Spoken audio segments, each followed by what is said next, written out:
নারীকে সবজি দিলে নারী তরকারি বানিয়ে দিবে, নারীকে ঘর দিলে নারী সংসার বানিয়ে দিবে, নারীকে ভালোবাসা দিলে নারী জীবনটাই দিয়ে দিতে পারে।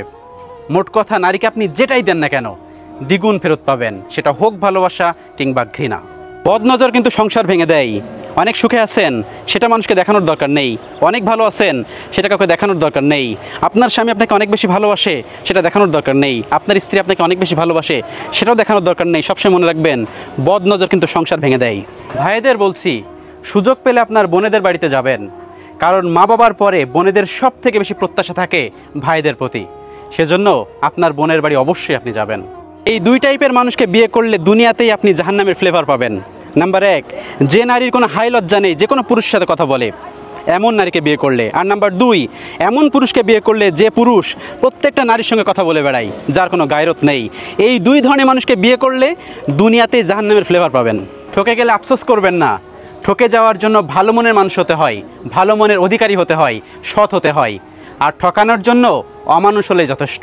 বাপের বাড়ি কোটি টাকা, শ্বশুরের কোটি টাকার সম্পত্তি আছে, তাতে আপনার কি? আপনার স্বামীর যদি কিছু না থাকে তাহলে আপনি কোথাও মূল্য পাবেন না। হোক সেটা আপনার স্বামীর বাড়ি কিংবা আপনার বাবার বাড়ি, কোথাও মূল্য পাবেন না।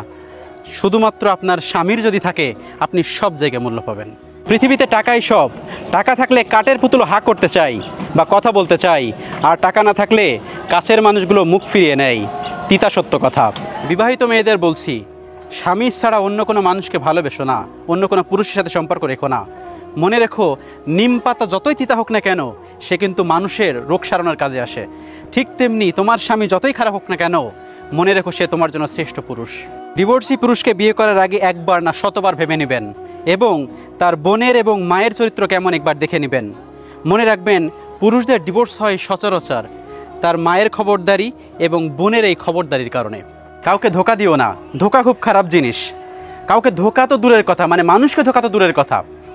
আমাদের প্রিয় নবী হযরত মুহাম্মদ সাল্লাল্লাহু আলাইহি সাল্লাম বলেছেন, যদি একটা মানুষ জানোয়ারকেও ধোকা দেয় তবুও সে আমার উম্মত নয়। তাহলে মানুষকে কেন ধোকা দেন? স্বামীর কাছে স্ত্রী কখনোই বোঝা হয় না।